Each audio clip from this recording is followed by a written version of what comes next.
നടൻ മുകേഷ് ഉൾപ്പെടെയുള്ളവർക്കെതിരെയുള്ള പരാതി പിൻവലിക്കുന്നതായി ആരോപണം ഉന്നയിച്ച നടി.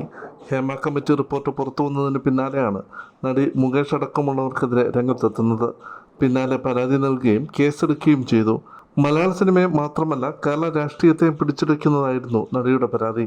എന്നാൽ താൻ നൽകിയ പരാതികളെല്ലാം പിൻവലിക്കാൻ ഒരുങ്ങുകയാണെന്ന് നടി ഇപ്പോൾ പറയുന്നു.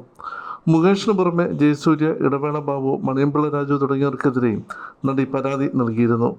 സർക്കാരിൽ നിന്നും പിന്തുണ ലഭിച്ചില്ലെന്ന് ചൂണ്ടിക്കാണിച്ചാണ് നടി പരാതിയിൽ നിന്നും പിന്മാറുന്നത്. മാധ്യമപ്രവർത്തകരുടെ വാട്സപ്പ് ഗ്രൂപ്പ് ഉണ്ടാക്കിയ ശേഷം അതിലൂടെയാണ് നടി താൻ കേസിൽ നിന്നും പിന്മാറുകയാണെന്ന വിവരം അറിയിച്ചത്. തനിക്കെതിരായ പോക്സോ കേസിലും മതിയായ അന്വേഷണം നടന്നിട്ടില്ലെന്ന് നടി ആരോപിക്കുന്നു. സമൂഹത്തിൻ്റെ നന്മയ്ക്ക് വേണ്ടിയാണ് താൻ പരാതിയുമായി മുൻപോട്ട് വന്നത്. ഇനിയൊരു പെൺകുട്ടിയോടും ഒരു അഡ്ജസ്റ്റ്മെൻറ്റും ചോദിക്കരുതെന്നായിരുന്നു തൻ്റെ ലക്ഷ്യമെന്നും നടി പറയുന്നു. എന്നാൽ തൻ്റെ പേരിൽ കള്ള പോക്സോ കേസ് നൽകിയെന്നും അത് തെളിയിക്കാൻ സർക്കാരിന് സാധിക്കാതെ വന്നുവെന്നും നടി പറയുന്നുണ്ട്. മാധ്യമങ്ങളും പിന്തുണച്ചില്ലെന്ന് നടി പറയുന്നു. താൻ പരാതിക്കാരിയായ എല്ലാ കേസുകളും പിൻവലിക്കാൻ പോവുകയാണെന്ന് നടി പറയുന്നു.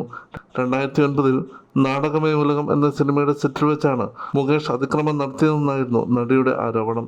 താരസംഘടനയായ അമ്മയിൽ അംഗത്വം വാഗ്ദാനം ചെയ്ത് ഫ്ളാറ്റിലേക്ക് വിളിച്ചു വരുത്തി മോശമായി പെരുമാറി എന്നതായിരുന്നു ഇടവേള ബാബുവിനെതിരായ പരാതി.